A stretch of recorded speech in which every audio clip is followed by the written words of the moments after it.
जय महाराष्ट्र, मी मराठी माणूस प्रदीप। मराठ्यांच्या आरक्षणाचा विषय इतका चिघळत चाललाय त्यांना आरक्षण मिळणार आहे नाही मिळणार आहे किंवा जे दिले 10%, आता त्यांची मागणी आहे की सगळे सोयऱ्यांना आम्हाला सगळं ते कायदा पारित करा आणि आम्हाला सर्वांना ज्यांच्याकडे कुणबी पत्र आहे त्या सगळ्यांना आरक्षण द्या, त्यांना ओबीसी मध्ये मोडा। अनेक समाजापुढे प्रश्न आहेत आणि गरजवंत मराठ्यांना आरक्षण मिळालं पाहिजे का? तर मी त्या मताचा आहे, मिळालं पाहिजे, सगळ्यांना मिळालं पाहिजे। आणि त्यांना मिळत असताना हे ओबीसी तिकडे दलित आणि या सगळ्यांनी उगाच यांच्यावरती तुटून पडण्यात काही अर्थ नाही। आपण एकाच मातीमध्ये एकाच ताटामध्ये सगळी खाणारी लोक आहोत, त्याच्यामुळे गरीब मराठ्यांसाठी मी काय म्हणतो ऐका, गरीब मराठ्यांसाठी आरक्षण हवं। हे श्रीमंत आहेत त्यांचं द्या सोडून, ज्यांचे दूध सगळे आहेत, कोणाचे कारखाने असतील, कोणाकडे 500-500 एकर जमीन असेल, कोणाकडे गंज असेल, त्यांचं द्या सोडून। ते असे त्या आरक्षणासाठी गोळे थांबलेले नाहीत, पण जे खरोखर गरीब आहेत, ज्यांना खरी आरक्षणाची खरोखर गरज आहे, त्यांना मित्रांनो सगळ्यांनी आपण सगळ्या समाजांनी पाठिंबा दिला पाहिजे, त्याला आरक्षण त्यांना मिळालं पाहिजे आणि सरकारने या सगळ्या गोष्टींना कुठेतरी शांत केले पाहिजे, तोडगा काढला पाहिजे, त्यांना सगळ्या गोष्टी मिळवून देणं सरकारचं काम आहे। पण या सगळ्या गोष्टी घडत असताना एक माणूस केंद्रस्थानी या सगळ्या गोष्टीच्या, देवेंद्र फडणवीस। आता देवेंद्र फडणवीसांकडे जरांगे पाटील देखील अनेकदा बोटं दाखवतात, नुसतं म्हणतात की फडणवीसांना आम्ही जागा दाखवून देऊ, फडणवीसांना राजकारणामध्ये पाडू, असं करू तसं करू। अनेक जण मराठा समाजातली म्हणतात की एका फटक्यामध्ये सगळे ब्राह्मण आम्ही या देशातले संपू, महाराष्ट्रातले संपू। पण हा ब्राह्मण आणि मराठा वाद नक्की आला कुठून?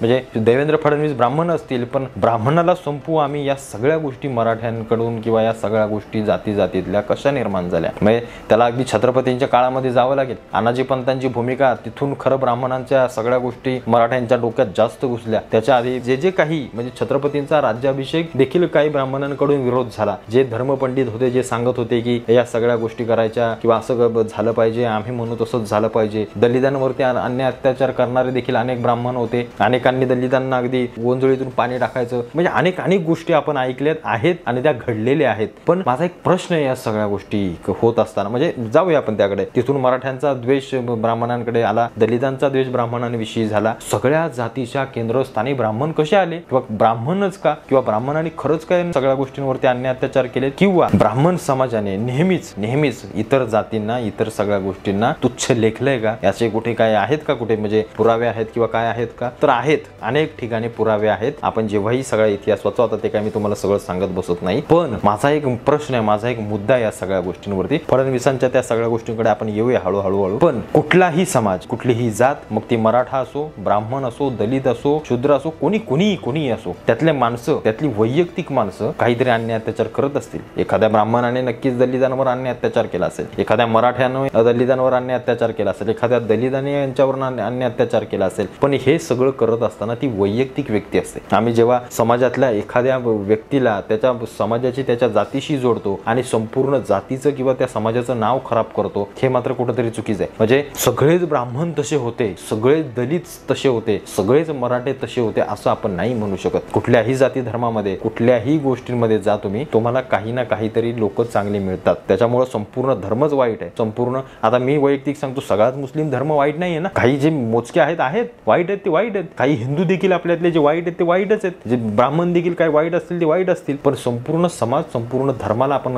मला असं वाटतंय की अगदी काट्यावर धरू शकत नाही आणि हे फार चुकीचं आहे। त्याच्यामुळं हे जे जातीचं द्वेष वाढलं ना, कारण लोकांनी संपूर्ण समाजाला गृहीत धरलं, त्या सगळ्यात महत्वाचं कारण, वैयक्तिक व्यक्तीला नाही। अरे ते मराठ्याच्या याने केलं म्हणजे मराठा समाजच तसा आहे। त्या अशा सगळ्या गोष्टी आपल्या लोकांमध्ये ठासल्या, आपल्या लोकांनी त्याच डोक्यामध्ये घेतल्या आणि या सगळ्या गोष्टी पुढे चालत आल्या। आज तागायत आपण त्या सगळ्या गोष्टी रखडत बसलोय, त्याच गोष्टींमध्ये आपण एकमेकांची वैमनस्य करत बसलोय। पण या सगळ्या मराठा आरक्षणाच्या काळामध्ये फडणवीसांवरती अनेक जण रोष निर्माण करतात। फडणवीसांना म्हणतात की हेच फडणवीस मराठा आरक्षणाचे विरोधी आहेत, हेच फडणवीस म्हणतात की भाजपा हा ओबीसींचा डीएनए आहे, म्हणजे मराठ्यांचं त्यांना काही घेणं देणं नाहीये। असे अनेक प्रश्न अनेक स्तरांवरून उपस्थित होतात। म्हणजे हे कोणतरी टाकणार असेल, इथं कोणतरी या ग्लासामध्ये पाणी टाकणार आहे, जे पाणी यांच्या अंगावरती उडवलं जाते। मग या कुठेतरी गोष्टी मुरत असेल, कुठेतरी पाणी मुरतंय, एवढं मात्र नक्की। कारण देवेंद्र फडणवीस ब्राह्मण आहेत म्हणून ब्राह्मणच असे आहेत, ब्राह्मणच तसे आहेत। या सगळ्या गोष्टी मी ज्या मगाशी तुम्हाला सांगितल्या की अनेक वर्षानुवर्ष आपल्या लोकांच्या डोक्यामध्ये या सगळ्या गोष्टी टाकण्यात आल्या। छत्रपतींचं स्वराज्य कोणी फोडलं, संभाजीराजांना कोणी पकडून दिलं तर ब्राह्मणांनी दिलं। म्हणजे अनाजी पंत एक तसा असू शकतो, पण संपूर्ण ब्राह्मण तसे असू शकत नाहीत। महाराजांच्या बाजूने देखील अनेक ब्राह्मण उभे होते। म्हणजे पुढे पेशव्यांनी जे काही स्वराज्य चालवलं, जे छत्रपतींच्या निष्ठेवर चालवलं, म्हणून संपूर्ण ब्राह्मणांवरती आपण बोट नाही दाखवू शकत। म्हणजे आपल्या दलितांवरती जे अन्याय अत्याचार झाले, पण सगळेच दलित म्हणत असतील की अख्खा ब्राह्मण समाजानेच केलं, तर तसं आपण नाही म्हणू शकत। पण अन्याय अत्याचार झाले, नक्की झाले, त्याच्याबद्दल आपण सगळे सगळे सहमत आहोत. अनेक जण आजच्याही जगण्याच्या काळामध्ये अनेक जण एकमेकांवरती अन्याय अत्याचार करत असतात, पण समाजाला गृहीत धरू नका. त्याच्यामुळे मराठा समाजाला माझी मागणी आहे की देवेंद्र फडणवीसांना काय तुम्हाला जागा दाखवायची ते दाखवा,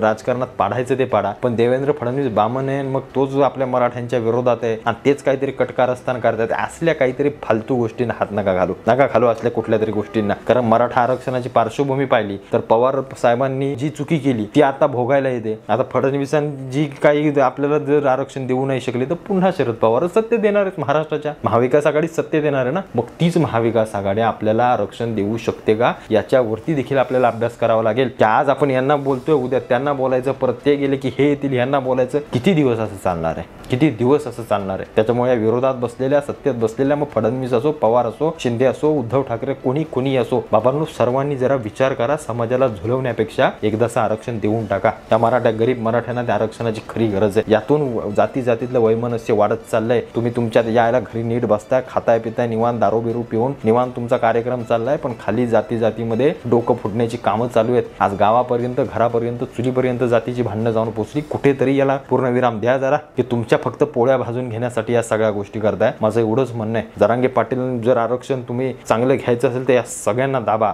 सगळ्यांना चेपा, सगळ्यांवरती बोटाने, सगळ्यांवरती प्रश्नचिन्ह उभे करा. तर समाज तुमच्याकडे 100% मला असं वाटतंय अगदी स्वच्छ नजरेने पाहिल. पण जर कुठेतरी एका बाजूला तुम्ही झुकतं माप देत असाल तर मग मात्र कुठेतरी प्रश्नचिन्ह उभे राहतात. त्याच्यामुळे सगळ्या विरोधांनी, सत्तेतल्या सगळ्या लोकांनी एकत्र येऊन मराठ्यांचा हा प्रश्न सोडवावा, खरोखर सोडवावा. आणि मराठा समाज जो या महाराष्ट्रामध्ये ज्याचा इतिहास एवढा मोठा आहे, त्या समाजाची कुठेतरी अशी फरफट होईल असं काहीतरी करू नका. तुम्हाला काय वाटतं सगळ्या गोष्टीबद्दल? उगाच फडणवीसांना बामन करून या असल्या काही साध्य होणार नाही. काही साध्य होणार. ते मागे ते काय बोलले ना, ते एका फटक्यात सगळे ब्राह्मण संपू, हे फक्त बोलण्यापुरतं आहे. हे फक्त असलीच भाषा आम्ही करणार आहे. खरंच दम नाही कोणाच्या. आता बोललो असतो मी पुढचं, पण असंच तुम्हाला काय वाटतं या सगळ्या गोष्टींवरती मला आवर्जून कमेंट करून सांगा.